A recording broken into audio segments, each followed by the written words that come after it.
important to note that the Rothschilds claim to be Jewish, but are in fact Khazars from Mongolian Eastern Europe.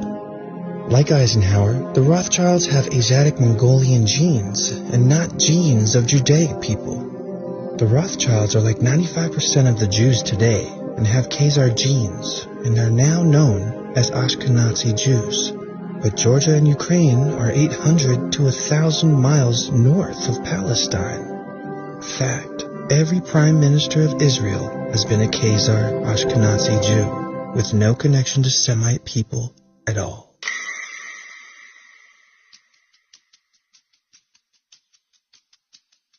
An ultimatum was delivered by Russia and other surrounding nations impacted by the Khazar murders and robberies that they must reject paganism and choose between Judaism, Christianity, or Islam as their official state religion.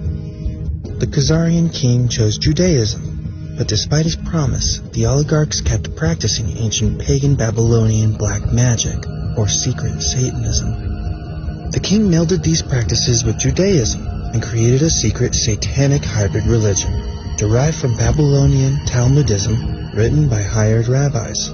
The deep dark secret of the occult ceremonies was that they were all based on ancient Baal worship, also known as worship of the owl.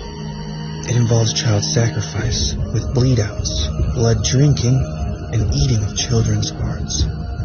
So these evil practices continue, and all these are part of the Khazarian mafia today. In 900 AD to 1200 AD, Russian conquests were made into the Khazar kingdom and eventually drove most of them out. The Russian prince, Svyatoslav, made war upon the Khazars. The Russians created the gradual fall of the Khazars, so in a matter of a decade, the Russians removed most Khazar presence.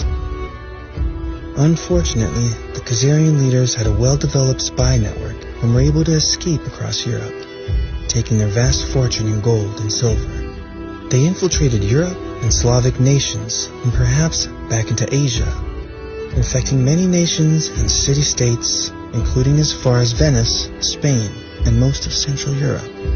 In secret, they continued their satanic child blood and sacrifice rituals, all for their trusted Baal to give them the whole world and all its riches.